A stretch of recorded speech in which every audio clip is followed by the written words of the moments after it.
자, 448조 경매 및 공매 나갑니다. 경공매로 들어왔는데요. 공매는 요즘 안 내니까 그냥 무시하자고요. 한국자산관리회사는 그 부동산 공매, 공개 매각의 준말이죠. 그래서 이제 경매인데 이 경매는 종류가 크게 강제 경매가 있고 임의 경매가 있습니다.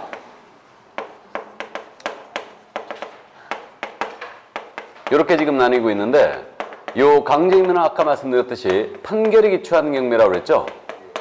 이것을 강제 경매라고 부른다. 그래서 이 판결문을 집행권원이라고 부르거든요. 그래서 집행권원의 의미는 채권자가 채무자에 대해 급부 청구권이 있음을 표시하고 이 청구권을 강제 실현할 수 있음을 인정한 공적 문서. 그래서 이게 이제 대표적인 그 집행권원 판결문이고요. 뭐 화해조서, 조정조서, 청구인낙조서, 강제 집행을 승낙하는 그러한 조서들도 모두 집행권원이 될 수 있습니다. 임의경매는 담보를 잡아놨다가 저당권 등과 같은 담보권을 잡아놨다가 이것을 실행하는 경매. 그래서 담보권 실행 경매가 바로 임의경매입니다. 그래서 강제경매는 판결이 기초하기 때문에 채무자 어떤 재산이든 다 들어갈 수 있어요. 그러니까 어떤 재산에 경매가 들어올지 예견이 되지 않는 경매입니다. 근데 임의경매는 담보를 잡아놨다가 실행하는 경매이기 때문에 어떤 재산에 경매가 들어올지 예견이 되는 경매예요. 그래서 그 정도 참고만 일단 해두시고요. 둘 다 법원에서 민사집행법에 따라 행해지고 있다. 둘 다. 그래서 경매근거법이 민사집행법이에요. 자, 그럼 이 정도 감만 잡아두시고요. 이제 권리분석으로 바로 갑니다. 거기 물권분석은 그냥 넘어가고요. 그 490쪽에 지금 권리분석이 나와 있죠. 그래서 우리가 지난 시간까지는 지금 권리분석에 대해서 어떻게 공부했냐면 실무에서 쓰는 방법을 제가 말씀드렸죠. 그래서 경매는 끝나게 되면은 여기에 붙어있던 권리들이 지금 원칙적으로 소멸한다고 그랬죠. 그러면 소멸하는 권리 6가지는 암기해야 된다고 했어요. 그래서 그저 경매는 원시취득이죠. 경매 끝나면 여기 붙어있던 권리가 다 소멸하니까. 그죠? 그죠? 네. 아니거든요. 경매 원시취득 아니거든요. 승계취득입니다. 다만 이제 법률에 말소시킬 뿐이에요. 그죠? 예. 자, 그럼 소멸하는 권리가 채권담보 목적 권리의 소멸이에요. 저당권, 근저당권 소멸이고요. 그 다음에 압류 등기, 가압류 등기 있죠? 이거 원칙 소멸이고, 그 다음에 이제 담보 가등기가 있다고 했어요. 가등기 중에는 담보 가등기 그냥 소멸이고요. 이건 저당권과 똑같은 유형이 있어요. 담보 가등기는. 그 다음에 이제 경매 시작하면 경매 개시결정 등기 한다고 그랬는데 이것도 압류이기 때문에 언제나 소멸입니다. 그럼 이 소멸하는 권리 중에서 가장 먼저 온 거 있죠. 최선순위 권리. 이것을 우리는 말소 기준 권리라고 그러죠. 이건 실무 용어예요. 그래서 말소 기준 권리라고 부른다고 그랬고 6가지 중에 가장 먼저 온 거.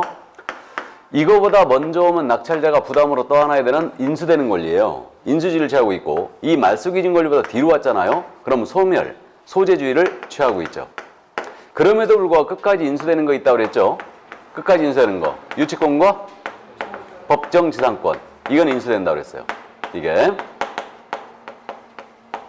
자, 그래서 일단은 실무적으로 권리 분석은 이렇게 한다고 그랬는데 우리는 이제 시험에 대비하는 공부니까 우리 민사집행법이 있는 규정대로 기억하고 있어야 됩니다. 그래서 첫 번째가 뭐냐면 매각부동산 위의 모든 저당권은 매각으로 소멸한다. 모든 저당권은 매각으로 소멸한다. 이렇게 돼 있어요. 이게 민사집행법의 첫 번째 있는 규정입니다. 그래서 매각부동산은 경매 목적 부동산을 말하죠. 여기에 설정되어 있는 모든 저당권은 경매 종료 시에 순위불문 전부 다 소멸이에요. 그럼 저당권은 이걸 슬쩍 바꿔갖고 모든 근저당권 모두 소멸입니다. 모든 담보 가등기 있죠? 모두 소멸입니다. 압류가 압류 원칙 소멸이에요. 이해하셨죠? 그래서 매각부동산의 모든 저당, 근저당, 담보 가등기는 경매 종료 시 언제나 말소 촉탁의 대상이 됩니다. 언제나. 자, 그럼 두 번째 기억할 점이 뭐냐? 두 번째, 지상권, 지역권, 전세권, 임차권이 있죠? 이거 모두 용의권이죠? 그죠? 이들이 저당 채권, 근저당 채권, 압류 채권, 가압류 채권에 대항할 수 없다면 매각으로 소멸한다 이랬어요. 이게 두 번째 나와 있는 규정이야. 이게. 그러면 이들 용의권이 저당이나 근저당, 압류, 가압류 등께 대항을 못한다. 대항 못한다는 얘기는 이들 저당권보다 이런 용의권이 뒤로 왔다는 얘기예요. 후순위로 온 것을 대항 못한다고 표현한 거예요. 민사집행법이. 그러면 소멸이라는 얘기예요. 그럼 우리는 어떻게 이해하느냐? 임차권이 가압류 채권에 대항할 수 없다면 매각으로 소멸하죠. 그래서 대항할 수 없다면 소멸이다. 요거만 기억합니다. 다른 말 필요 없어요. 대항 못한다면 무조건 소멸이에요. 앞에서 장난치는 내용들 전부 다 생각할 필요도 없고 그냥 결론이 대항을 못하면 소멸입니다. 무조건. 뭔 말인지 이해했죠? 그 점을 기억하시고. 다음 세 번째, 전세권은 양다리 걸치고 있어요. 전세권은 양다리 걸친다는 얘기가 용익적 가치가 있으면 이건 담보적 가치도 있죠. 그죠? 그럼 전세권자가 가장 먼저 왔거든요. 가장 먼저 왔는데 얘가 배당 요구를 해버렸어요. 전세권자가. 나 배당 받고 나갈래. 그럼 용익적 가치를 포기한 거죠. 그러므로 담보적 가치만 남은 거예요. 그러므로 전세권자가 배당 요구했잖아요. 그럼 얘는 전세금 전체 배당을 받든 못 받든 관계없이 무조건 소멸이에요. 무조건 소멸. 최선순위의 전세권자가 배당 요구했어요. 얘는 배당 요구해버리면 무조건 소멸입니다. 이렇게 되고, 다음. 그럼에도 불구하고 끝까지 유치권과 법정 지상권은 인수한다고 그랬죠. 이건 또 순위불문 인수예요. 다만 이 유치권은 당연히 경매 개시결정 등기 전에 성립된 유치권이어야 돼요. 경매 개시결정 등기가 됐잖아. 이건 경고했죠 지금. 경매 진행 중이라는 걸. 경매 개시결정 등기 후에 들어온 자들 있죠. 이들은요, 이 권리 취득자들은 전부 다 매수인, 낙찰자에게 대항 못합니다. 경매 개시결정 등기 후에 들어온 자들은, 권리 취득한 자들은 전부 다 대항 못해요. 그러니까 당연히 유치권, 경매 개시결정 등기 전에 성립된 유치권이어야 돼요. 압류이력이 발생되기 전에 성립된 유치권입니다. 그리고 마지막으로 매수인이에요. 매수인은 낙찰자를 얘기하는데 매수인은 유치권으로 담보하는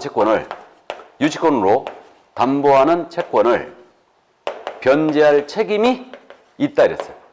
변제할 책임이 있다. 요거 민법 시간에 공부했죠?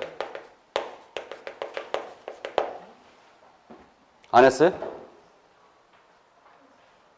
매수인은 유치권으로 담보하는 채권을 변제할 책임이 있다. 아직 안 했습니까? 한 것 같은데. 이 교수님 하는 학원, 다른 학원에서 이거 배웠다고 그러던데. 매수인은 유치권으로 담보하는 채권을 변제할 책임이 있다 그랬어요. 그러면 이거 유치 목적물을 경매부동산이 유치권이 행사되고 있어요. 그러면 내가 인도받기 위해서는, 이걸 받기 위해서는 유치권자에게 변제를 해야 됩니다. 근데 거꾸로 유치권자는 매수인에게 변제를 청구할 수 있느냐? 청구할 수는 없다요. 그러니까 있다 없다를 이렇게 이해합니다. 유치권은 깔고 앉아있는 권리만 준 거예요. 그러니까 매수인에게 변제 청구를 할 수 있다 없다? 없다. 근데 나는 매수인은 유치권으로 담보하는 채권을 변제할 책임은 있어요. 이게 왜 그러냐면 법리적으로 여러분들 지금 채권 총론을 공부 안 하는데 채권 총론편에 변제라는 게 있어요. 변제. 그러니까 원래 변제라는 것은 상식적으로요. 채권자가 채무자에 대하여만 할 수 있는 거죠. 변제 청구는 채권자가 채무자에 대해서만 할 수 있는 거예요. 근데 내가 경매 목적물을 부동산을 낙찰을 받았는데 이게 유치권이 행사되고 있는 거예요. 그럼 이 부동산을 유치권이 행사되고 있는 부동산을 내가 낙찰을 받았다 하여 내가 유치권자의 채무자가 된 것은 아니죠. 유치권의 부담만 떠하는 거죠. 그러니까 유치권자 나한테 변제 청구 안 돼요. 근데 나는 변제할 책임은 있는 거예요. 그러니까 유치권이기 때문에 내가 변제를 해야지만 그 인도받을 수 있어요. 이해하죠? 그러니까 있다 없다를 그렇게 이해합니다. 유치권은 깔고 앉아있는 권리만 주거니까 변제 청구 안 된다. 근데 나는 변제할 책임은 있다. 매수인은. 이해하셨죠? 그래서 권리 분석 이거 지속적으로 이제 연습할 겁니다. 이 범위를 절대 못 벗어나요. 권리 분석 문제는. 그래서 이제 이게 권리 분석에 대해서 꼭 이해할 점이었습니다. 자, 그럼 이제 절차로 넘어갑니다. 경매 절차. 시간적 순서에 따라서 경매가 진행되는 법원에서 진행되는 절차입니다. 자, 그럼 경매 신청을 했네요. 그러면 하루 이틀 정도면 개시결정을 법원에서 해요. 그리고 경매 개시결정을 하고요. 개시결정서를 채무자에게 송달을 하거나 이 개시결정서에 의해 촉탁을 해요. 그래갖고 개시결정 등기를 하잖아요. 그럼 부동산에 대한 압류의 효력이라는 게 발생해요. 압류의 효력은 기본적으로 처분 금지 요구가 있어요. 처분 금지요가 있기 때문에 압류 등기 이렇게 경매 개시를 등기된 다음에 권리를 취득한 자는 전부 다 매수령에 대항 못하게 되는 거예요. 이게. 자, 그래서 개시결정 등기를 이제 했으면 일단 압류율이 발생하는데 경매 신청을 취하였어요. 압류 채권자가. 경매 신청 채권자가 압류 채권자라 하거든요. 이 자가 경매 신청을 취하했다. 취하라는 것은 철회했다는 말로 이해한대요. 그럼 경매를 취하면 발생된 압류 효력은 소멸해요. 일단 자, 이제 그러면 압류율이 발생돼 있잖아요. 그럼 법원은 첫 번째 공고를 내보냅니다. 이 공고가 경매 절차의 사실상 시작인데 배당 요구에 종기 공고를 합니다. 배당 요구할 수 있는 마지막 날짜를 정하게 공고해줘요. 그럼 배당 요구 종기는 어떻게 정하느냐? 법원이 정하는데 첫 매각기일 전후로 정한다고 돼 있어요. 첫 매각기일 전후로 배당 요구 종기를 정하여 공고가 나갑니다. 그럼 여기서 매각기일이란 말은 입찰기일을 말하는 거죠? 기일은 날짜예요, 날짜. 첫 매각하는 날짜. 경매용어가 매매와 진짜 비슷해요. 거기다가 적으면 언제 다 적으려고? 못 적을걸요? 그냥 페이지 따라가는 게 낫지. 자, 그래서 어쨌든 그래서 첫 매각기일 전후로 정하여 공고 나가는데 그러면 배당요구 종가의 채권자라는데 배당요구 안 했잖아요. 배당요구 안 하면 한 푼도 배당 안 합니다. 한 푼도 배당 안 해주고 배당받은 자 상대로 부당이득 반환 소송도 못해요. 그리고 배당요구 종기가 지났잖아요. 종기가 지나면 매수인이 인수할 부담이 바뀐다. 이게 철회도 안 돼요. 종기 지나버리면 철회도 못합니다. 그러면 채권자라면 배당요구 들어와야 되기 때문에 일단은 배당요구를 다 해야 되는 게 원칙인데 다만 배당요구 안에서도 당연히 배당해줄 채권자가 있어요. 이 당연배당 채권자가 누구냐면 당연히 소멸하는 권리를 가진 자로서 등기부에 나타난 자들. 물론 그들은 경매 개시결정 듣기 전에 등기가 돼 있어야 돼, 미리. 그래서 이제 저당권자, 근저당권자 이들은 배당요구 안에서 해줍니다. 그 다음에 압류권자, 가압류권자 있죠? 야도 배당요구 안에서 해줘요. 그 다음에 한 사람 더 있는데 임차권 등기 명령이야 임차권 등기권자 있죠? 야는 배당요구 안에도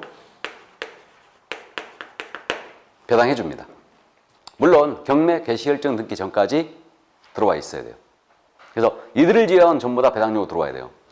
그러면 최우선 변제권이 있는 소액임차인이에요. 배당요구 안 했거든요. 배당해줘요, 안 해줘요? 다시 최우선 변제권이 있는 소액임차인 배당요구 안 했어요. 해줘요, 안 해줘요? 안 해줍니다. 맞죠? 임차인들 배당요구 다 들어가야 돼요. 하고 싶으면, 받고 싶으면. 가만히 있으면 배당해주는 거 아니에요. 이들을 제외하고는 다 배당요구 해야 된다니까요. 이해되십니까? 그러니까 소액임차일지라도 배당받고자 할 때는 배당요구 들어가야 됩니다. 다 배당요구 종기까지 배당요구 들어가야 돼요. 자, 그럼 이제 공고 나갔거든요. 이와 동시에 법원은 매각을 준비합니다. 그러니까 물건에 대한 현황을 다 조사하고 사진도 찍고 임대차 관계 다 조사해요. 그 다음 이제 감정평가서로 하여금 감평을 하게 하죠. 그리고 감평 금액이 나왔잖아요. 그럼 이 금액에서 이제 입찰을 시작해요. 그러니까 이게 최저 매각가를 정한다는 얘기예요. 그리고 감평 금액이 최저 매각가라고 하는데 최저 매각가가 2억이었다고 가정하죠. 최저 매각가 2억으로 정해졌어요. 자, 그럼 이제 각종 최고를 하게 됩니다. 이해관계인에 대한 최고하고 공무소, 세무서장, 지자체에 다 알려요. 빚 받을 거 있으면 세금 받을 거 있으면 신고 들어와라 하고 최고하고요. 이제 이 기록들 하나로 편차를 하게 되고요. 법원은 매각기일 7일 전부터 매각 물건 명세서라는 게 있거든요. 매각 물건 명세서를 작성해서 법원에 비치하게 돼 있어요. 실무적으로는 매각 물건 명세서가 아주 중요한 문서입니다. 이거는 여기에 기록이 잘못되어 있다. 그럼 이것을 이유로 이의신청할 수 있어요. 항고할 수 있습니다. 자, 이제 매각 준비 끝났어요. 그럼 이제 법원은 공고를 다시 한번 내보냅니다. 이 공고가 여러분들이 신문에서 보는 법원 매각 공고가 이거예요, 바로. 법원 매각 공고 신문에서 본 적 있죠? 그래서 준비 끝났으니까 이 물건에 대해 입찰을 언제 하겠다. 입찰한 날짜를 뭐라고 한다고요? 예? 매각 기일. 매각 기일과 매각 결정 기일을 정하여 공고합니다. 그럼 매각 결정 기일은 뭐냐? 제가 말이에요. 매각 기일에, 입찰 기일에 최고가 2억 5천을 써냈어요. 그럼 저에 대해서 허가, 불허가를 결정해 주는 날짜예요. 이것이 그래서 이름이 매각 결정 기일로 되어 있는 거예요. 이게. 그럼 매각 공고는요. 매각 기일로부터 최소한 2주 전에 나가야 돼요. 매각 결정 기일 있죠. 이거는 매각 기일로부터 일주 내이날로 정한다 이렇게 돼 있는데 정확하게 현재 일주일로 움직여요. 그래서 만약에 화요일 날 입찰했잖아요. 다음 주 화요일이 매각 결정기일이에요. 다음 주 화요일. 그래서 일단 정확히 일주일 움직이고 있고. 자, 그럼 매각 공고 나갔습니다. 그럼 이제 매각을 실시해야 되겠죠. 그럼 매각을 실시하는 방법은 몇 가지다?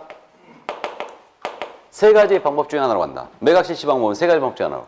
한 날짜에 모두 법원에 모여서 입찰 들어갑니다. 이게 뭐예요? 기일 입찰제고, 그 다음에 기간을 정하는 입찰이 있다고 했죠? 일주 이상 한 달 이하 기간. 기간 입찰제가 있어요. 이거는 우편으로 할 수 있습니다. 이때는. 그 다음에 놓고 부르는 게 있다고 했죠? 이게 뭐라고요? 호가경매제. 그러니까 세 가지 방법 중에 하나로 법원이 정하는 방법으로 하는데 모두 전국 법원이 기일 입찰제라고 하고 있죠. 지금. 이렇게 하고 있고요. 그러면 지금 현재 입찰을 10시에 시작하거든요. 10시에 시작해서 11시 20분 정도에 끝나죠. 1시간 내면 마감 못해요. 그러니까 이제 11시 10분에 끝내고 있는데, 그럼 오전에 입찰했는데 입찰자가 아무도 없었어요. 이걸 유찰이라고 그러죠. 유찰이 되었을 때는 다시 한번 오후에 똑같은 방법을 할 수 있는데 이것을 1기일 2회 입찰제라고 해요. 그래서 기일 입찰이나 호가경매 시에 이거 1기일 2회 입찰을 할 수도 있는데 우리 공무원들 퇴근하셔야 되거든요. 그러니까 하는 법원이 있다는 얘기는 듣들 보들 못했습니다. 일단 그래서 1기일 2회 입찰할 수 있고요. 그 매수 신청하는 자는 보증금 내야 되죠. 이것이 옛날에 입찰 보증금이었는데 지금 현재는 매수 신청 보증금이라고 해요. 그럼 매수 신청 보증금은 일단은 10%라는 거 아시죠? 이때 뭐의 10%라는 걸 꼭 기억해야 돼요. 이거 10%는 최저 매각 가격의 10%예요. 이걸 명심해야 돼요. 최저 매각 가격의 10분의 1을 현금, 자기합표로 내야 된다. 최저 매각 가격 10분의 1이다. 이 점 기억해야 됩니다. 그러면 여기서 최저 매각가 2억이었죠. 그럼 보증금 얼마 내라는 얘기예요? 2천만 원 내고 20억을 써도 상관없어요. 그래서 최저 매각가는 최저 매각가 10%다. 그 점을 이해해 주시고. 그래서 지방 쪽에서 입찰 금액이 자꾸 노출됐기 때문에 입찰 금액, 매수 신청 금액의 10%가 아니고 최저 매각가 10% 통일한 거죠. 이거. 그럼 이제 요거 내고 입찰 들어가는데 최고가를 쓴 사람을 최고가 매수 신고인이라고 그러죠. 그래서 최고가 매수 신고인 정합니다. 그래갖고 2억 5천제가 최고가로 결정됐어요. 그럼 이제 최고가 결정하면 집행관 그 자리에서 바로 그럽니다. 자, 차순위 매수 신고하실 분 신고하십시오 이래요. 그럼 차순위 매수 신고는 뭐냐? 2등 신고란 얘기죠, 이거. 그럼 차순위 매수 신고는 이걸 왜 뽑아두냐면요. 최고가가 나중에 대금 납부 안 해버리잖아요. 그러면 여기 공고서부터 다시 시작해요. 입찰을. 그럼 한 달 정도가 계속 지연되는 거예요. 그러니까 빨리 경매일차를 끝내기 위해서 차순위를 뽑아두는데 차순위 매수신고는 그럼 경매 안 하고 이자에게 줘버리는 거죠. 그러니까 채권자 보호를 위해서 차순위 매수신고는 아무나 할 수 있는 게 아니에요. 자격이 엄격히 정해져 있는데 차순위 매수신고 할 수 있는 자는 최고가 매수신고 금액에서 그 보증 금액을 뺀 금액을 넘는 때만 할 수 있다 그랬어요. 차순위 매수신고는 최고가 매수신고 금액에서 보증 금액을 뺀 금액을 넘는 때만 할 수 있다. 자, 그럼 지금 최저 매각가 2억이었고 최고가 매수신고 금액이 2억 5천 나왔어요. 차순위 매수신고 얼마를 초과 입찰한 자가 할 수 있다? 2억 3천. 최고가 금액 얼마예요? 2억 5천이죠. 그래서 2억 5천 빼기 보증금 얼마예요? 2천만 원이에요. 2,500만 원 아닙니다. 최저 매각가 10분의 1이죠? 2천을 빼는 거죠. 이거보다 높게 쓴 자만 할 수 있어요. 여기서 딱 2억 3천 쓴 자는 못합니다. 2억 3천 초과 입찰자만 가능합니다. 2억 3천 10원. 뭔 말인지 아시죠? 이걸 작년에 물어봤다는 거 아니에요? 이거를.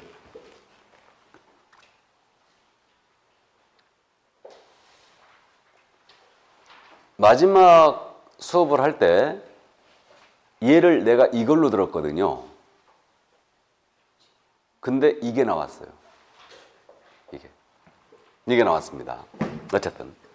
그래서 어쨌든 이게 차순위 매수신고. 그러니까 차순위 매수신고의 제위 기억해둬야 돼요. 근데 실무적으로 차순위 매수신고 많이 할 것 같아, 안 할 것 같아? 안 합니다. 왜 그러냐면 차순위 신고해놓으면요, 그 냈던 보증금 있죠. 이거 최고가 대금 납부할 때까지 계속 묶여 있어요. 그러니까 실무적으로 안 하고 대금 납부 안 할 일도 거의 없고요. 그럼 이제 떨어진 자는 그제 다 돌려주고 끝내버립니다. 그냥. 끝내요. 그럼 입찰자가 아무도 없었다. 이걸 뭐라 해요? 유찰. 유찰 시에는 상당히 금액을 저감한다고 그랬죠. 상당히 금액을 저감하는데 상당히 통상 몇 프로? 20% 내지 30% 다운합니다. 우리 평택지원 얼마 다운한다고요? 30%. 그래서 다운하고 다시 매각하는데 이것을 세매각이라고 부릅니다. 그러니까 유찰 시에만 저감률 적용해요. 다른 때는 저감률 적용 없어요. 그 금액에서 다시 시작입니다. 자, 그럼 여기까지. 이게 매각 실시에서 이제 우리가 기억할 점이었고요. 그래서 매수 신청 보증은 꼭 기억해 두시고 차순위 매수신고의 지위 있죠? 꼭 기억해야 돼 이거. 자, 그럼 이제 매각 실시했어요. 최고가 2억 5천 나왔습니다. 그럼 이제 일주일 뒤에 매각 결정기일이 열리죠. 매각 결정기일이 잡혀 있죠. 그럼 매각 결정기일은 여기서 최고가에 대하여 허가, 불, 허가를 결정한다. 허부 결정 절차예요. 그러니까 매각 결정기일이라 이름이 되어 있는 거예요. 이게. 그럼 이제 정확히 일주일 뒤입니다. 여기서 그러면 농지를 경매로 봤어요. 농지. 그럼 농지 취득자격 증명 내야 된다고 그랬죠. 농지. 토지 거래가는 면제합니다. 허가구역 내 토지를 경매로 낙찰받으면 허가를 면제하는데 농지 취득자격 증명 면제 안 해요. 농사지을 자격이 있는가 그런 거니까. 그럼 매각 목적물 취득에 필요한 관청의 증명이나 허가가 필요하다. 농지증이 대표적인인데 이거는 이때까지 제출해야 돼요. 언제까지 낸다고요? 매각 결정기일까지예요. 이거 매수 신고할 때 내는 거 아니에요. 왜 그러냐면 매수 신고할 때 매수 신청 들어갈 때는 자기가 최고가 될지 안 될지 몰라요. 그러니까 이때 내는 게 아니고 매각 결정기일까 보완해야 되고 실무적으로 하루 전까지 내야 됩니다. 매각 결정기일이 통상적으로 아마 오후 2시 정도에 잡혀요. 시간이.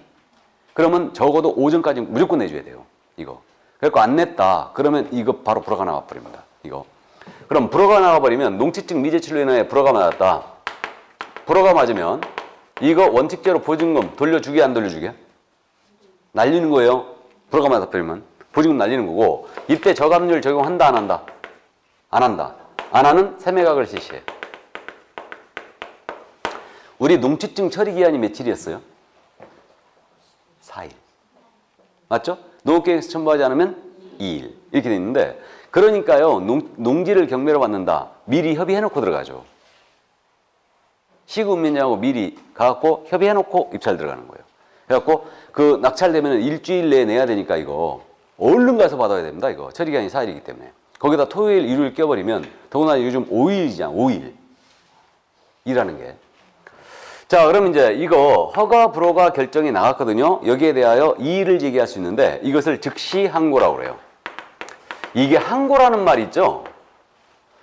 이거 참고하시는데 소송 절차상 항고란 표현 재판에 대하여 법원의 재판에 대하여 판결에 대하여 불복을 하잖아요. 판결에 대하여 불복하는 것을 상소라고 그래요. 상소. 그러니까 이제 1심에서 1심 판결에 불복해갖고 2심으로 간다. 이러면 이때는 항소라고 그러고 2심 판결에 불복해갖고 대법원으로 가잖아요. 이것을 상고라고 그래요. 이걸 통칭 항소와 상고를 합쳐서 상소라고 그래요. 말이 참 어렵죠. 근데 그런 거 몰라도 되고요. 근데 법원에서 판결로 나가는 게 아니고 결정으로 나가죠. 허가 결정, 불허가 결정. 결정에 대한 불복을 항고라고 그래요. 이게. 그래서 이게 즉시 항고인데 어쨌든 즉시 항고는 일주일 내에 할 수 있어요. 저놈 자격 없대요 하고 항고하는 거예요. 7일 내에 이제 즉시 항고할 수 있는데 이때 허가 결정에 대하여 내가 허가를 받은 거예요. 허가 결정에 대하여 항고하는 자는 보증금 공탁해야 돼요. 쓸데없는 항고를 막기 위해서. 보증금을 공탁하는데 이 보증금이 그럼 10%라는 거 알겠죠? 이게 즉시항고 보증금이거든요. 즉시항고 보증금은 이건 매각대금의 10%예요. 이걸 주의해야 돼요. 이제. 이거 공탁해야 됩니다. 매각대금의 10분의 1이다. 이거 여러분들 매수신청 보증금은 최저 매각가 10%라는 거 이제 기억했죠? 그죠? 이거하고 항고보증금은 틀려요. 항고보증금은 매각대금의 10분의 1입니다. 그럼 매각대금이라면 최고가 매수 신고 금액을 얘기하겠네요? 맞죠? 그러니까 2억 5천에 10분의 1이에요. 이걸 공탁해야 됩니다. 2,500만 원. 그래갖고 이 항고자 중에 누가 항고했냐면요. 항고자 중에 소유자, 채무자가 항고한 거예요. 소유자, 채무자. 이 물건의 소유자. 집행을 당하고 있는 물건. 그 다음에 채무자. 집행을 당하는 채무자. 이자가 항고했다가 법원으로부터 쓸데없는 소리 하지 말라고 항고를 기각당해버렸어요.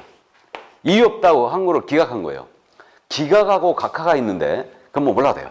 일단 기각당했다. 그러면 기각당하면 이거 공탁한 보증금 있죠? 반환 요구 못합니다. 안 돌려줘 버려요. 안 돌려줘 버립니다. 이거 왜 그랬냐면요. 소유자 채무자가요. 돌아가면서 항고해야 되는 거예요. 왜? 낙찰 못 받게. 매각결정이 확정이 안 되게.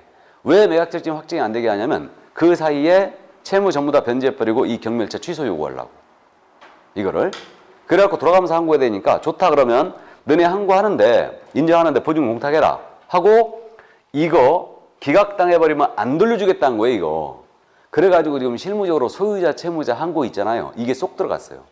겁나서 하질 못하는 거예요 이거. 이게 기각당해버리면 이거 안 돌려주니까. 항고 한 번 들어가면요 절차가 한 기본적으로 한 2달 이상 지연돼요. 이거 항고에 대한 부분을 결정해야 되거든요 법원이. 그러니까 이제 2달 이상 지연되니까 이런 걸 이제 막아버린 거예요. 그래서 지금 매수 신청 보증금은 최저 매각가 10분의 1인 거, 항고 보증금은 뭐의 10분의 1이라고요? 매각대금의 10분의 1이요. 꼭 기억해 주시고 이거. 자 이제 매각 결정기일에 이제 항고 기간 끝났어요. 일주일 끝났어요. 그러면 이제 그 항고 들어온 게 없다. 그럼 확정이 더 한차 돼요. 매각 결정이 확정이 되는데 일주일 지나버리면 확정이 되는데 이 확정이 되면 제 이름이 뭐로 바뀌냐면 제 이름이 매수인으로 바뀌어요. 지금까지는 이름이 뭐였어요? 최고가 매수 신고인이었죠. 그러니까 이제 매수인으로 이름이 바뀐다. 이게 확정이 되면. 그럼 이제 그 다음 절차가 이제 대금 납부해야 되겠죠. 대금 납부. 그래서 법원은 매수인과 차순위 매수신고인한테도 통지해줘요. 통지해주는데 대금 납부에 대해서는 기한제라는 걸 꼭 명심합니다. 한 달 내 기간에 납부할 것을 통지합니다. 이거. 전에는 기일제였어요. 기일제.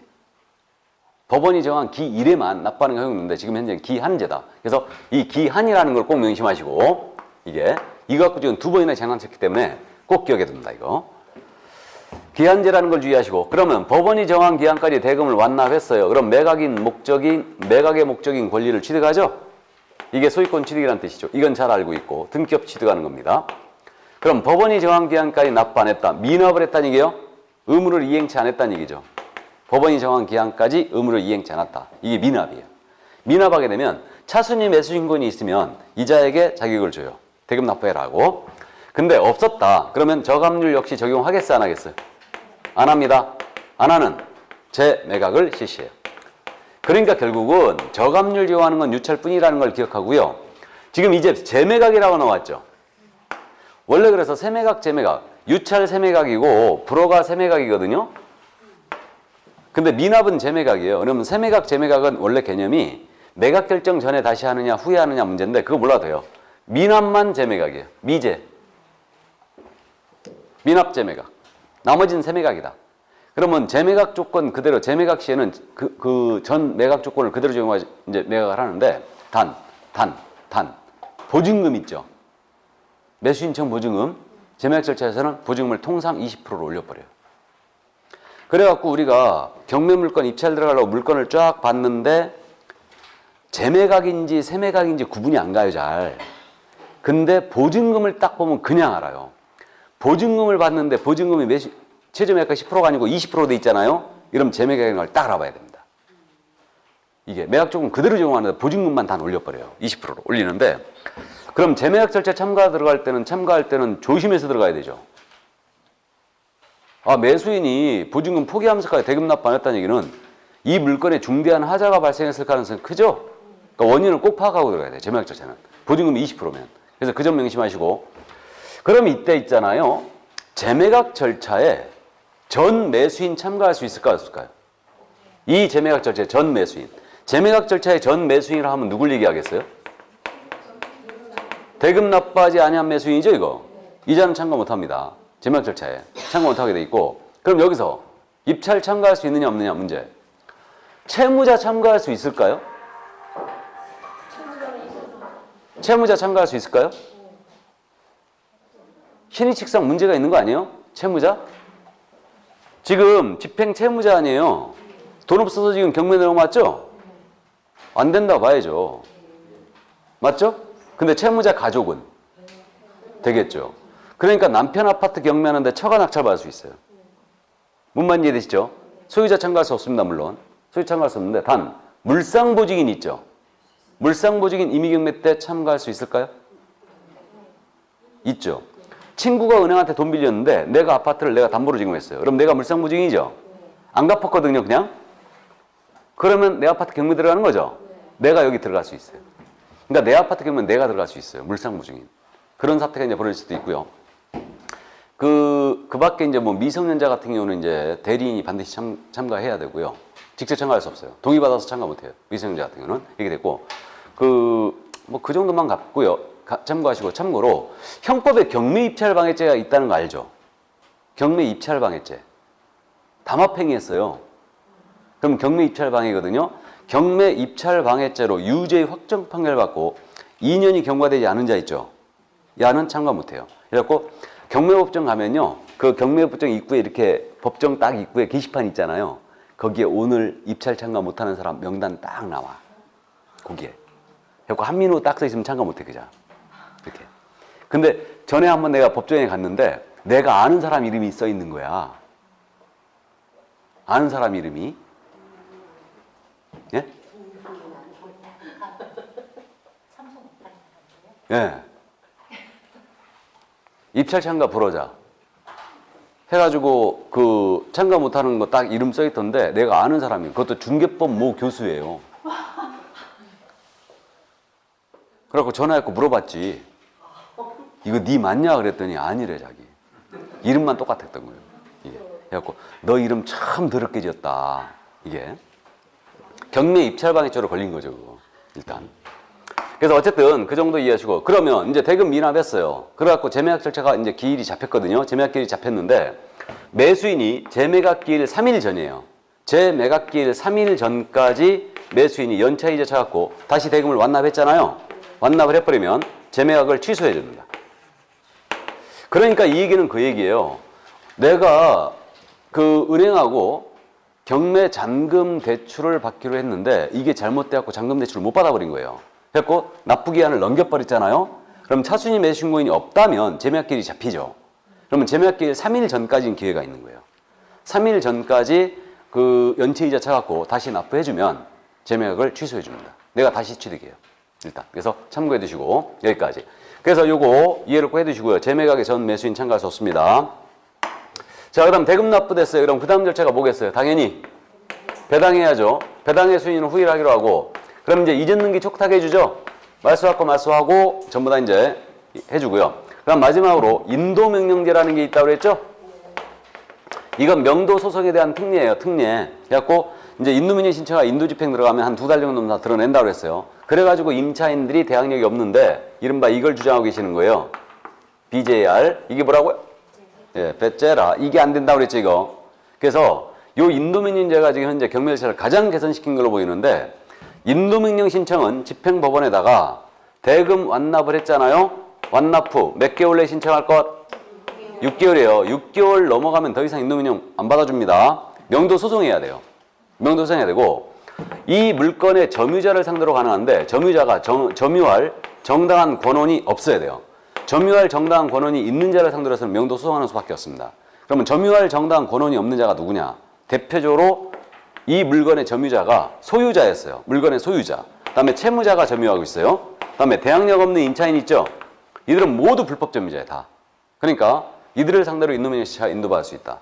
그러면 인도명령 신청은 6개월 내에 대금 완납 후 6개월 내에 신청할 것. 그다음에 점유자를 상대로 하는데 점유할 정당 권한이 없는 불법 점유자야 된다. 그래야 인도명령을 받을 수 있어요. 여기까지. 이게 경매 절차였어요. 그래서 이게 우리 그 경매가 여러분들 좀 어려워하시거든요. 용어가 낯설고 해본 적이 없기 때문에. 그래서 일단은 제가 경매를 나중에 가서는 경매는 별도로 공부하지도 말라고 그래요. 책도 읽지 말라고 합니다. 경매는. 왜냐하면 읽어봤자 어차피 몰라. 이거. 그렇기 때문에 이제 책도 읽지 말라고 하는데 수업에 한해서만 딱 듣고 끝내버리자 그 얘기를 많이 해요. 경매는. 왜? 수업에서 내가 커버하겠다는 얘기 다. 그러니까 여기서 지금 현재 자주 나오는 부분 권리분석 이 5가지 지문 이거하고 여기 지금 제가 별표 쳐놓은 것들 있죠. 이거 이런 것들이 주 타겟이에요. 그러니까 이런 것 외에서 답이 나온다 그러면 포기해버리는 거야. 깨끗이 그냥 포기하는 겁니다. 버리는 거예요. 그냥 이게. 그러니까 이 중에 답이 걸리게 돼 있어요. 그러니까 경매는 한 문제밖에 안 나오는데 이게 쉴 때도 있어요. 기분 나쁘면. 그러니까 이제 우리는 시간은 많이 걸리는데 어렵고 그래서 이제 이거는 깔끔하게 수업을 듣는 선에서 끝내버리자. 이거 더 이상 별도로 공부하지 않는다. 이렇게 지금 말씀드리는데 나중에 가서 하자고요. 됐죠? 자, 그럼 이 정도 이해하고. 그럼 이제 공매는 그냥 안 한다고 그랬고요. 그럼 이제 문제, 작년 문제 한번 확인해 볼까요? 어떻게 나왔나? 풀리나 한번 보죠. 아, 작년에 뭐 풀 것도 없지, 작년 문제는. 그 460쪽에 있죠? 괄호에 들어갈 금액으로 뭐 옳은 것은 그랬는데 법원에 매수신청 대리로 등록된 개업공사 갑은 을로부터 매수신청 대리의 위임을 받았다. 갑은 법원에서 정한 최저매각가액 2억 원, 2억 원의 부동산 입찰, 보증금액은 최저매각가의 10분의 1이다. 참여했다. 채권가 매수 신고인의 신고액이 2억 5천만 원인 경우 갑이 을의 차순위 신고를 대리하려면 그 신고액은 얼마를 넘어야 한다.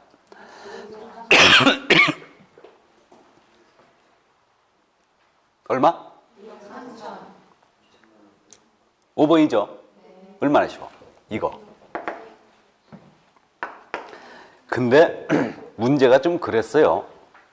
쓸데없는 말을 너무 많이 넣었죠? 한 줄로 쓰기에는 좀 그랬고, 차순위 매수 신고는요, 이거는 지금 그 문장이 입찰 참가를 꼭 했어야 됩니다. 맞죠? 그죠? 뭐 참여했다 그랬으니까 뭐 상관없는데 어쨌든. 자, 그래서 그 정도 이해해 두시고 이제 공매는 그냥 넘어갑니다. 넘어가고 매수신청 대리인 등록 규칙을 보겠습니다. 462조. 이 매수신청 대리인 등록 규칙은 이거라고 그랬죠. 우리가 이제 법령 시간을 공부할 때 우리는 경매 대상이 된 부동산, 공매 대상이 된 부동산에 대하여 권리 분석, 취득의 알선, 입찰 신청, 매수신청 대리할 수 있다고 그랬어요. 이거. 이때 이 경공매 업무를 우리 중개인은 한 가지도 못한다고 했습니다.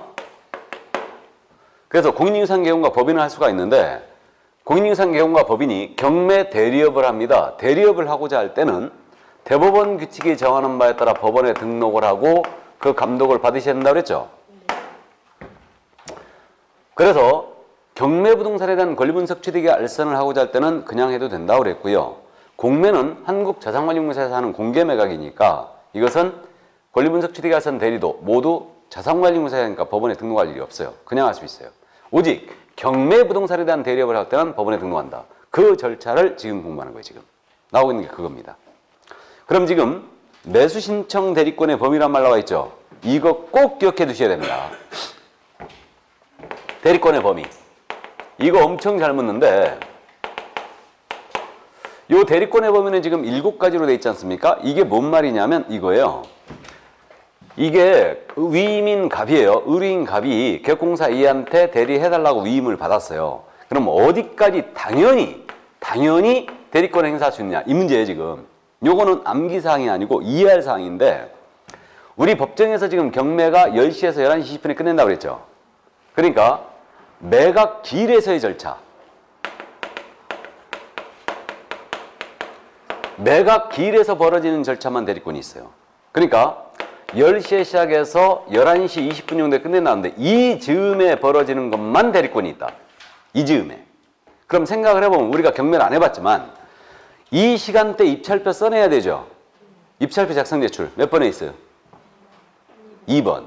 입찰표 작성 제출 대리권이 있다는 얘기죠. 그 다음에 입찰표 써낼 때 보증금 내야 되죠. 매수신청 보증의 제공 몇 번에 있어요? 1번에 있죠. 그 다음에 최고가를 정한 다음에 바로 차수임 매신고 받는다고 그랬죠. 그럼 차수임 매신고 몇 번에 있어요? 3번에 있어요. 그 다음에 떨어진 사람들은 그 자리에서 그 최고가 차수임을 빼고 바로 보증금 돌려준다고 그랬죠. 몇 번에 있어요? 4번. 보증을 돌려줄 것을 요구하는 이. 이해되시죠? 여기까지? 문제는 5, 6번이죠. 5, 6번. 지금 5번은 공유자 우선 매수신고라고 되어 있고 6번은 임대주택법상 임차인은 우선 매수신고라고 되어 있죠. 공유자는 우선 매수권이 있거든요. 우리 민법 시간에 안 들어봤다면서 이거. 우선 매수권, 공유자. 안 들어봤다고 그러던데. 이게 토지예요. 갑이 2분의 1 지분을 갖고 있고 을도 2분의 1 지분을 갖고 있어요. 갑의 지분에 대해야만 저당 잡혔습니다. 지분 저당 잡을 수 있죠. 잡을 수 있어요. 그래갖고 안 갚았습니다. 그러면 지분에 대한 경매 들어갈 수 있어요. 이게 지분 경매예요. 그래가지고 내가 여기 입찰 들어간 거예요. 이거 받겠다고, 내가 받겠다고 입찰 들어갔어요. 그래갖고 입찰 들어갔고 내가 2억을 최고가를 써냈어요. 그럼 이제 지분경매할 때 집행관이 어떻게 하냐면, 자, 인천에 사시는 한민우 씨가 2억의 최고가를 입찰하였습니다. 여기 공유자 나와 계시면 매수 신고하실 때만 하십시오 그래요. 그래가지고 을이 법정에 나와 있다가 내가 매수하겠다 하잖아요. 그러면 이자에게 줘야 됩니다. 이게 공유자의 우선 매수권이에요. 공유자는 공유지분 경매할 때 우선 매수권이 있어요. 이게. 그럼 나는 어떻게 되느냐? 나는 최고가를 썼던 나는 자동적으로 차순위 매수 신고한 걸로 봐요. 자동적으로. 근데 차순위 매수 신고에는 보증금이 대금 납부할 때까지 묶인다고 그랬죠. 그죠? 그러면 나는 그 자리에서 또 그럴 수 있어요. 나 차순위 매수 신고인 이거 안 할 거거든. 보증금 돌려도 그렇게 할 수 있어요. 그게 몇 번? 7번이에요 지금. 알아보시겠어요? 그래서 공유자 우선 매수 신고, 임차인은 우선 매수 신고에 따라 차순위 매수 신고를 보게 되는 경우 그랬죠? 최고가 차순위 매수 신고를 자동적으로 봐요. 그래가지고 그때는 보증금 돌릴 것을 요구하는 게 바로 포기할 수 있습니다. 그럼 6번 그 임대주택법상 임차인은 우선 매수 신고라고 그랬죠? 임대주택법이 이제 폐지가 됐는데, 그래서 폐지가 됐는데 종전에 임대주택법에 의해 임대주택들이 만들어졌죠? 지어졌습니다. 근데 임대사업자들이 있는데, 임대사업자가 민간 임대사업이겠죠 이거? 임대사업자가 부도가 났어요. 그래갖고 임대 아파트가 있는데 부도가 난 바람에 통째로 이 임대 아파트가 경매 들어가 버린 거예요. 임대 아파트가 통째로. 그럼 여기 살던 임차인이 있죠. 그럼 살던 임차인은 이거 그 임대 아파트 요거 있죠. 자기가 우선 매수 신고 들어갈 수 있어요. 그럼 이자에게 줘야 돼요. 이게 임차인의 우선 매수권이에요. 이게 일반 주택 임차인 아니에요. 그죠?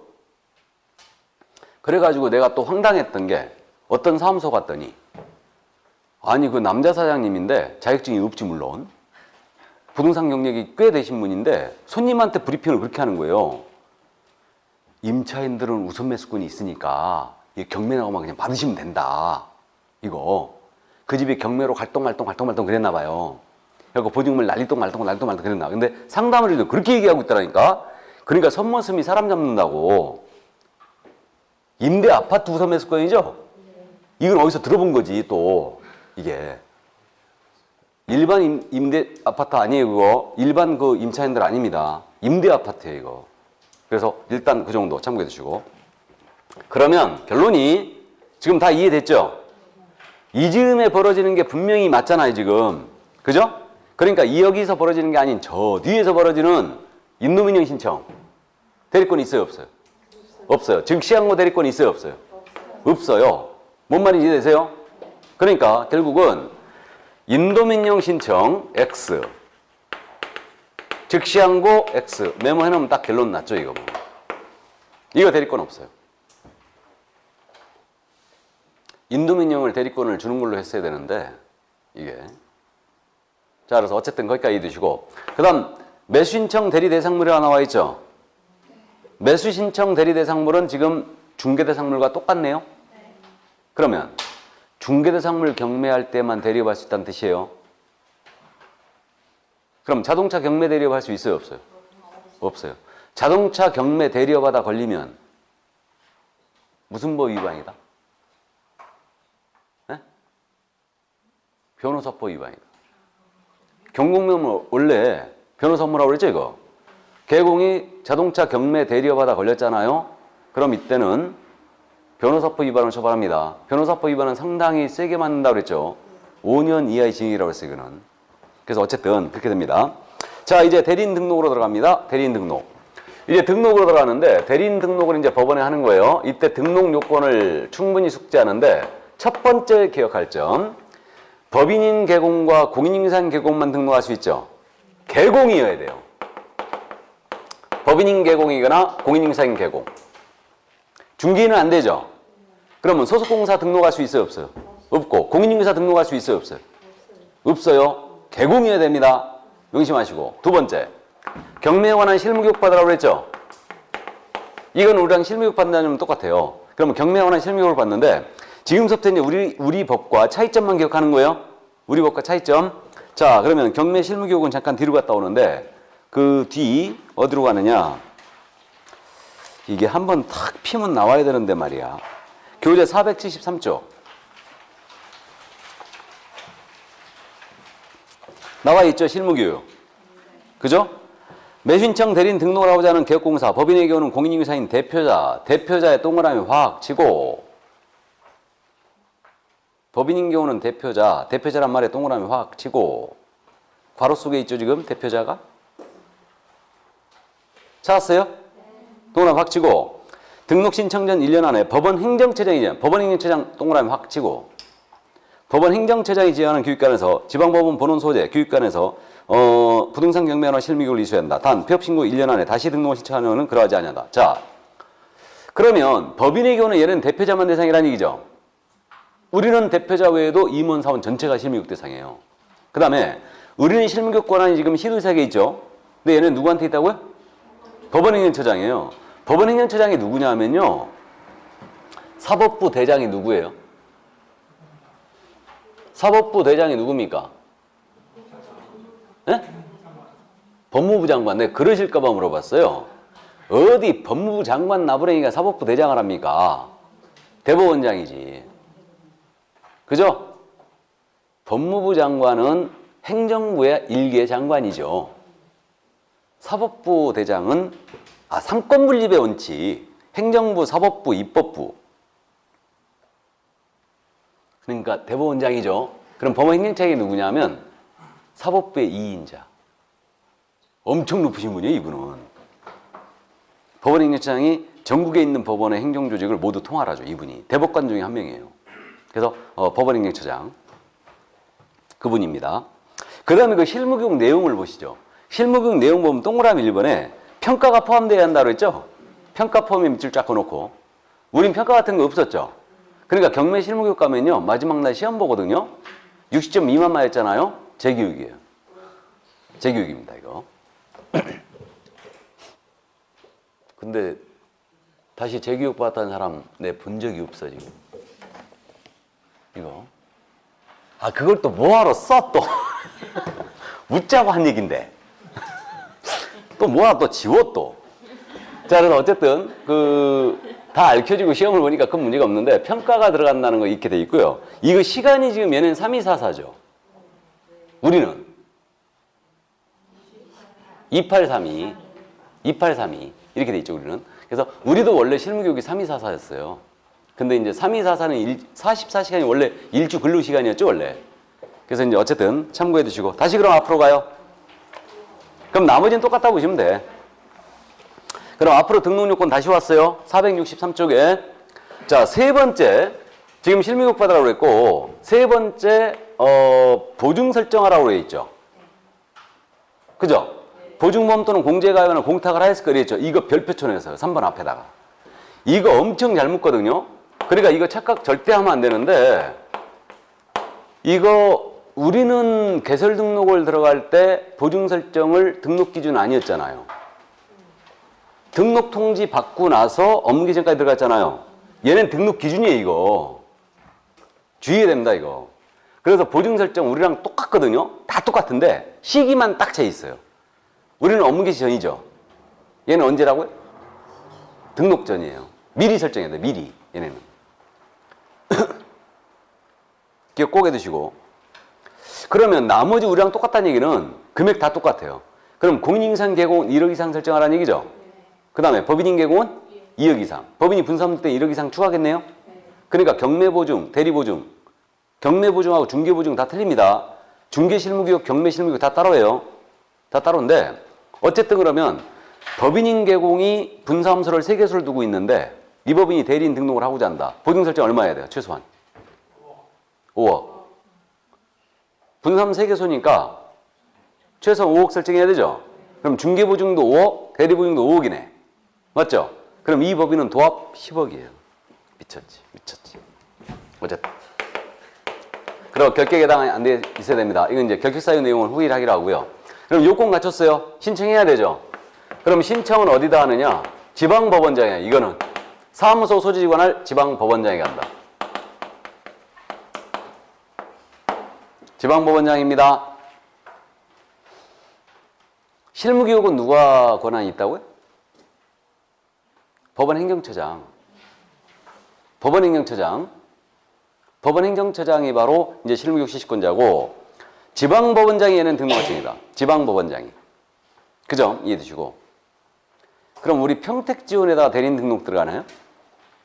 지방법원장의 지원장에게 위임할 수는 있긴 있어요. 그래서 어쨌든 지방법원장이고, 이때 뭐 수입인죄로 수수료 내는 건 이제 나중에 다 하기로 하고요. 그럼 이제 얘네는 검토한 다음에 등록증을 교부해버리거든요. 대리인 등록증을 교부해 주는데, 이거 처리 기한이 있겠죠? 처리 기한이 얘는 며칠? 14일. 동그라미.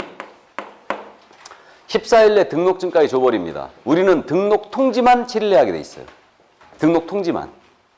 그래서 얘는 14일입니다. 14일 기억해 주시고, 나머지 뭐 다 똑같다고 보시면 되고요. 이제 465쪽에 매신청 대리 업무라고 돼 있죠. 찾았어요? 매신청 대리 업무에 대리행위 방식 그래갖고 대리권 증명서면에 제출이라고 돼 있죠. 제목에 밑줄 쫙 긋습니다. 이거 이상하지 않아요? 생각해 보세요. 우리가 법원에 대리인 등록을 하잖아요, 지금. 근데 대리행위 할 때마다 대리권 증명문서 내래요. 위임장하고 인감증명서. 위임한 자에. 맞죠? 법원이 우리가 경매 업무하는 거에 대해서 얼마나 고깝게 생각하는지 아시겠죠? 엄청 불편하죠? 이거 할 때마다 대리권 증명서 내야 돼요. 다음에 그 평가로 2번 쭉 내려가서 개업공사 출석이 일어났죠? 제목에 밑줄 긋고. 이 얘기는 대리행위 할 때는 소공이 대신할 수 있다 없다? 없다는 얘기예요. 개공이 직접 가셔야 된다. 사장님이. 그 점 이해해 주시고. 다음 넘깁니다. 이제 의무가 나오고 있는데 지금 의무 사건 카드 작성 보존 하라고 했죠. 이건 기록을 남기라는 얘기인데 사건 카드 보존 몇 년 하라고 돼 있어요? 5년. 우리 법에 따라 등록한 인장을 사용하여, 얘는 인장록이 없기 때문에 우리 법에 따라 등록한 인장을 사용하는데, 어쨌든 사건 카드 5년 보존에 5년에 동그라미 쳐놓고, 얘네도 확인 설명이 있어요. 확인 설명 사항이 뭔지는 이제 나중에 기억하는데 일단 밑줄만 긋고 합니다. 확인 설명 사항 4가지로 딱 구분이 되어 있는데, 거기에 3번에 경제적 가치란 말이 있죠. 이게 특이해 지금. 경제적 가치란 말의 밑줄 3번 확인 설명 사항 수익 분석해 주란 얘기예요. 이게 좀 특이하죠 지금. 얘네는 특이하고, 그 다음에 얘네도 설명서 작성 교부 보존하는데, 보존 얘네 몇 년으로 돼 있어요 지금? 5년이에요. 우리 몇 년 보존이에요? 3년 보존이잖아요. 차이가 있죠. 근데 이게 맞죠. 그러니까 확인 설명서를 사건 카드에 철하여 5년간 보존하게 돼 있어요. 같이 보존하게 되는데, 우리는 설명서 3년이죠. 거래계약서는 5년이에요. 뭔가 안 맞습니다. 깔끔하게 5년으로 가든 3년으로 가든 그렇게 해야 되는데, 어쨌든 좋아요. 이해해 두시고, 얘네 수수료 영수증 교부란 말 써 있죠. 밑줄. 우린 영수증 교부 제도가 있어요 없어요? 없어요. 얘는 수수료 영수증 교부 제도 있어요. 우리도 예전에 있었다고 그랬죠. 근데 우리는 폐지해버렸는데 얘는 있어요. 여전히. 넘기고, 그럼 개공의 의무로서 공정업무 수행 의무가 있고요. 비밀 윤수 의무가 있죠 지금. 이거 우리랑 똑같고요. 법및 집행관의 조치에 따르는 의무가 있어요. 그 다음에 이제 신고 의무 469쪽에 신고 의무가 있는데, 며칠 내에 신고하래요? 사유 발생일부터 10일. 10일에 동그라미 쳐놓고, 이거 이제 어떤 사항을 신고해야 되냐 후의를 하겠습니다. 쉽게 기억할 거고 넘겨 보입니다. 얘네도 금지행위 있어요. 금지행위가 있는데 470쪽에 동그라미 1, 2, 3번이 있죠. 1, 2, 3번만 좌측으로 묶어놓으세요. 그냥 1, 2, 3번 정도만 주의하면 될 것 같고요. 그 다음에 이제 그 밑에 게시 의무 있죠. 얘네도 잘 보이는 곳에 게시하게 돼 있어요. 몇 가지로 돼 있어요? 3가지. 대리인 등록증하고 보증관계 증서하고 이제 보수표가, 얘는 3가지가 일단 게시하게 돼 있어요. 그럼 공인인증서 개공이 지금 중개 업무에 대한 게시는 4가지죠. 등자보수. 맞죠? 자격증과 차이가 있고, 대리보증은, 대리인은 지금 현재 3가지가 게시되잖아요. 그럼 한쪽 표면에 몇 개 걸어 있어야 돼요? 7개. 맞죠? 7개 걸어져 있어야 돼요. 우리 중개에 대한 게시 4가지, 대리에 대한 게시 3가지, 7개 걸어져 있어요. 거기다 플러스 해병대 전우회 휘장, 조세 성실납부 표창장, 청소년 선도위원 위촉장, 자율방범대원 위촉장. 맞죠? 한쪽 벽면을 도배하셔야 됩니다. 근데 그런 거 걸어져 있는 중개업소는 가지 마시기 바랍니다. 뭔 말인지 아시죠? 얼마나 내세울 게 없으면 감사패, 모 후보와 또 사진 찍, 국회의원, 지방의원, 국회의원도 아니고 지방의원하고 사진 찍은 거, 이런 거 뭐 깔끔하게 전문가답게 변호사 사무실에 그런 거 걸어져 있는 거 봤어요? 그 의사들도 뭐 가만히 가서 이렇게 보면은 많이 이렇게 있는 거 있잖아요. 나는 거기서 안 믿고 그냥 나와. 되도록이면. 많이 걸어져 있는 의사들은 뭔가 문제가 있는 거예요. 뭐가 문제가 있는 거예요. 전문가들은 안 그러죠. 진짜 전문가들은. 이게. 안 그래? 자, 갑니다. 그럼 계시를 받고요. 손해배상 책임해보자고 말씀드렸어요. 시기만 우리랑 차이가 있다고 그랬죠? 설정 시기. 얘는 등록전이라고 그랬죠? 등록전. 동그라미 1번에 있죠. 설정 시기. 자, 그럼 똑같고 나머지는 그 다음 명칭 표시로 가보세요. 471쪽에. 맨 밑에 명칭 표시가 있죠. 법원 행정처장이 인정하는 경우가 아니면요. 법원의 명칭이나 휘장 못 씁니다. 법원 휘장이 뭔지 알죠? 법원 휘장.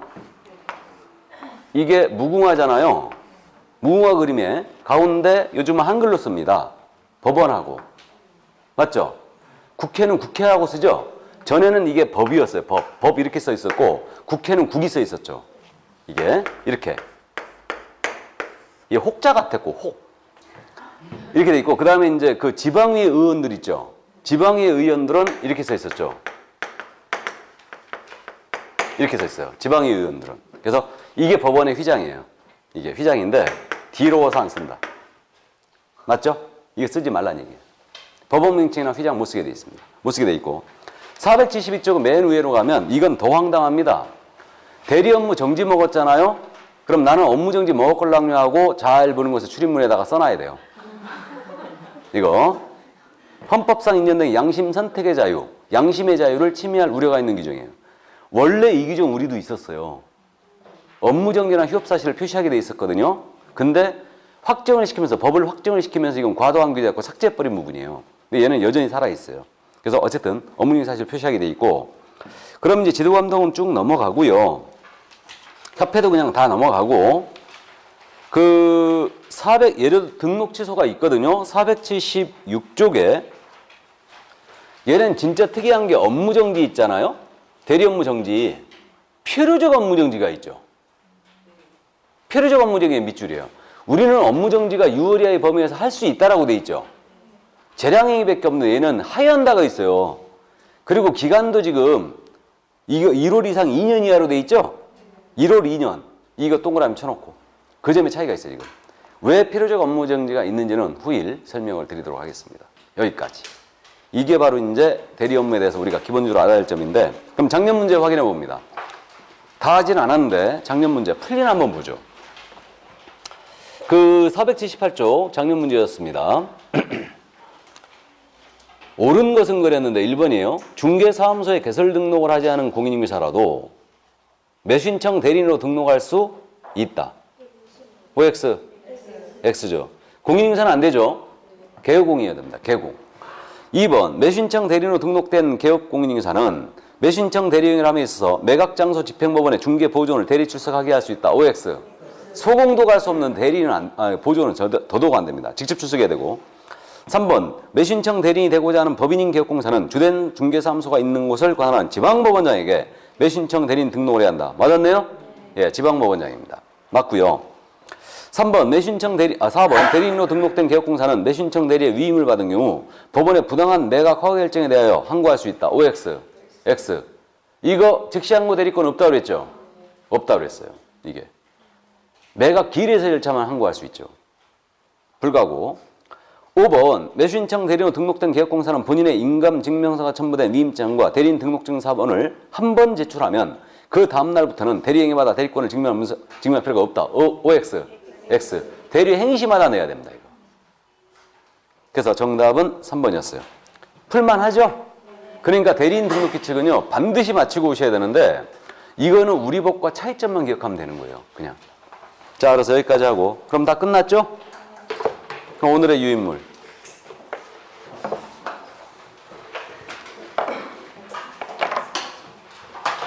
오늘의 유인물. 자, 갑니다. 1번. 중개업무와 관련된 설명으로 틀린 것은 1번. 셀링 포인트란 상품으로서 부동산 이전의 여러 가지 특징 중에서 구매자에게 만족을 주는 특징을 말하며 판매 소점이라고도 한다. 맞죠? 2번. 아이다의 원리란 구매자의 심리 상태를 단계적으로 표현한 것이다. 그죠? 3번. 경제적 측면의 셀링포인트는 시간이 경과하면서 점차 소멸되어 가는 경향이 있다. 이게 싱하이질하면서 소멸되는 것은 기술적 측면의 셀링포인트예요. 기능을 중시한 거. 설비의 현대성, 튼튼함, 가정 자동화 시설 이런 것들인데 경제적 측면이 아니고 기술적 측면입니다. 틀렸어요. 4번 공유 건물 매각하는 경우는 공유자 전원의 동의 여부를 확인해야 한다. 매각이라고 그랬죠? 그러니까 전원의 동의 있어야 됩니다. 5번입니다. 혼인한 미성년자가 그의 부동산을 처분하는 경우는 법정대리의 동의를 받을 필요가 없다. 맞아요? 혼인했으면 성년 의지 되죠? 하지만 야는 보조원 근무 안 돼요. 우리는 여전히 예치급하는 겁니다. 자, 정답 3번이었고 2번 내려가죠. 거민. 틀린 것은 1번입니다. 계약을 원인으로 소유권 있는기를 신청할 때는 부동산 소재지 관할 시군 구청장에게 검인을 받아 관할 등기 소위를 제출해야 한다. 다 맞았죠? 2번 질문. 검인의 신청은 당사 중 1인이나 그 위임을 받은 자뿐만 아니고 계약서를 작성한 개업공사, 변호사, 법무사 등이 신청할 수 있지요. 3번. 등기 원인을 증명하는 서면이 집행이 있는 판결서 또는 판결과 같은 효력을 지니는 조서인 때에도 검인을 받아야 한다. 판결서 받아야 한다고 그랬죠? 다음 4번. 부동산 거래 신고한 경우에도 이전 등기하고자 하는 자는 검인을 받아야 한다. OX. X. 부동산 거래 신고하면 의제돼 버린다고 그랬죠? 4번 정답. 5번입니다. 검인 신청을 받은 시군청은 거래 금액의 적정성 및 계약 내용 등에 대하여 적합 여부를 심사할 권한은 없다. 맞죠? 형식적 심사만 합니다. 그래서 지체 없이 검인등 찍어주게 돼 있어요. 4번 정답이었고 3번 내려가죠. 주임법. 틀린 것은 1번입니다. 이 법은 보증금에 대한 제한 없이 주택에 대한 임대차에 관하여 적용한다. 맞죠? 2번 질문. 계약기간을 2년 미만으로 정한 주택임대차 계약은 성립할 수 있으나 그 기간의 유효함을 임차인만 주장할 수 있죠. 3번. 임대차가 종료한 경우도 임차인이 보증금을 반환받을 때까지는 임대차가 존속하는 것으로 본다. 맞죠?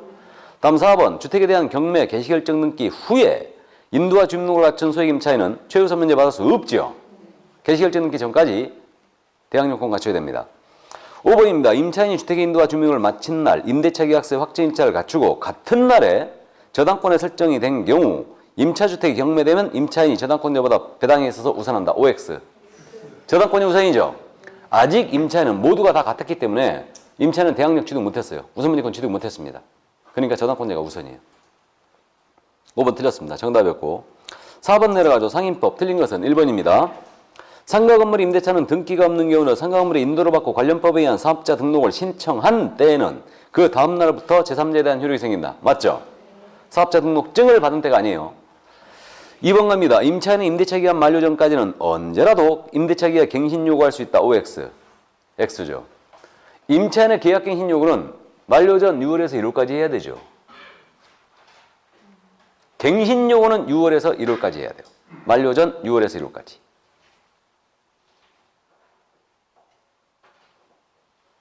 근데 해지 통지는 묵시갱신의 경우 언제든지 할 수 있어요. 맞죠? 그럼 3번입니다. 임차인의 계약갱신 요건은 최초 임대차인을 포함하여 총 5년을 초과하지 않은 범위 내에서 행사할 수 있죠? 넘어가죠. 임대차 계약 묵시로 갱신된 경우 존속기한은 1년으로 본다. 맞죠? 상가니까. 5번 경제사정의 변동도로 인한 정한 보증금 차임 등이 적정하지 않게 된 경우 증액에서는 기존 분인과 월참의 9%를 초과 증액할 수 없다. 그죠? 9% 제한이죠. 얘는. 5번 내려갑니다. 경매. 옳지 않은 것은 1번이에요. 경매 신청이 취하되면 발생한 압류 요건을 소멸한다. 맞죠? 이해해 두시고 2번. 배당 요구 종류는 천매각기일 전으로 정한다고 그랬죠? 다음 3번. 배당 요구에 따라 매수인이 인수할 부담이 바뀌는 경우 배당 요구란 채권자는 배당 요구 종기가 지난 뒤에는 이를 철회할 수 없다. 철회도 안 된다고 그랬죠, 이거? 그렇게 이해하면 돼요, 그냥. 5번, 4번님은 길 입찰에서 매수 신청의 보증 금액은 매수 신청 금액의 10분의 1로 한다. OX. X. 최저 매각가의 10분의 1이죠. 아주 잘 내는 질문이에요. 최저 매각가 10분의 1이다.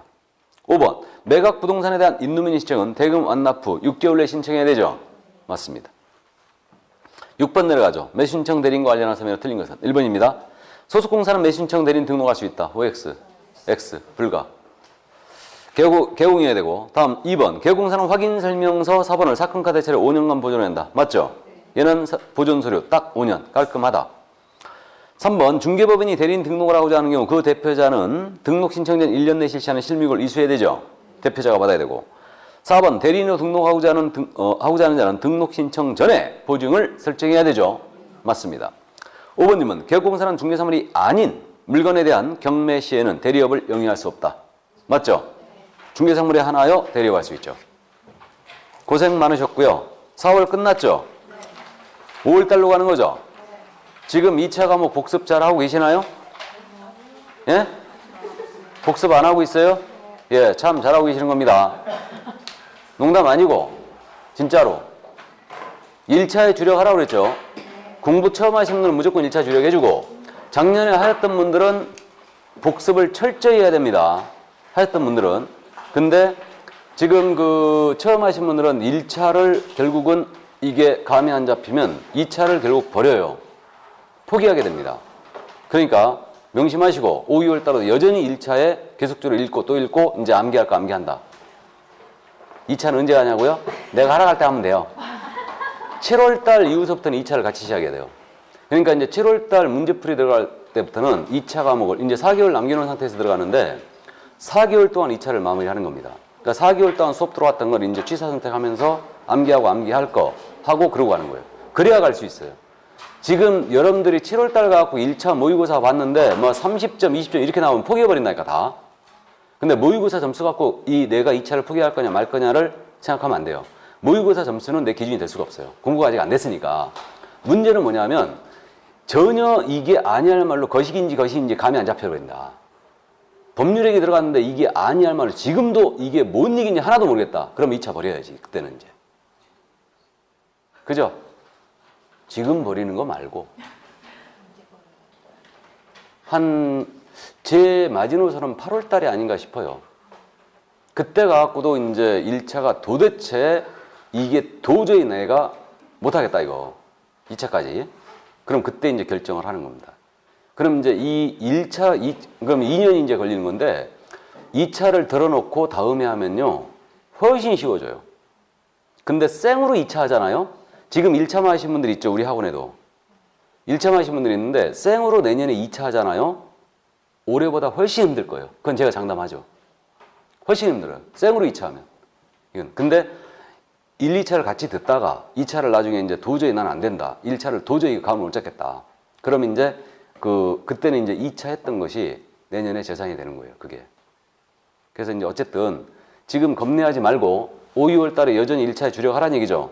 그러니까 속도감 있게 계속적으로 이제 암기할까 암기하고 그렇게 감을 잡아야 돼요. 1차는 끝까지 속색이에요. 1차가 편안하게 된 시기는 없을 거예요. 시험 볼 때까지. 계속 불안하게 합니다. 여러분들은. 모의고사 막 9월 달에 봤는데 막 40점 나오고 그래요. 그렇다고 2차 포기하면 안 돼. 가는 거예요. 계속. 그건 어려웠다는 얘기거든. 뭔 말인지 이해되십니까? 자, 그럼 5월 달에 건강한 모습을 뵙겠습니다. 수고하셨습니다.